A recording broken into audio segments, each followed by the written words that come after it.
Paano mapataas ang ating audience reception? Pero bago ang lahat guys, ano nga ba itong audience reception? So ang ibig sabihin nito guys, ito yung parang score natin dito sa Facebook. Sinusukat nito kung gaano ka-positive yung response ng mga tao or yung mga audience mo sa'yo doon sa mga pinopost mo ngayong week na ito. Kasama na dito guys, yung computation nito is kasama dito yung kung tinapos bang panoorin ng mga viewers mo yung video mo o di kaya yung overall engagement.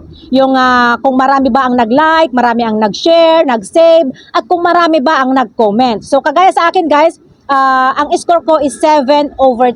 Hindi siya perfect, pero okay na yan. Kasi nga, ang sabi niya dito is, you're doing well. So, ibig sabihin, karamihan sa mga nanood doon sa mga video ko ay nag-engage sila at hindi sila nag-skip kaagad. So, kumbaga, mas marami ang nag-engage kaysa nag-skip.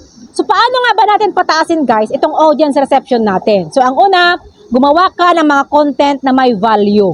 Yung mga content na alam mong makaka-relate yung mga audience mo sa'yo. O di kaya, yung mga content na may emotion. Dahil yun daw yung mas maraming reaction. Kasi nga, marami ang makaka-relate. Pangalawa, i-check mo yung mga videos mo, yung mga lumang videos mo. Tingnan mo kung alin doon sa mga content mo ang may pinakamaraming views para yun ang gawan mo ng another version. Kasi nagustuhan nila yun kaya marami ang views. Kaya gawan mo siya ulit ng panibagong version para manatili sa'yo yung mga audience mo at para paniguradong tapusin nilang panoorin yung video mo hanggang dulo. At kapag nangyari yun, tataas na ang audience reception mo.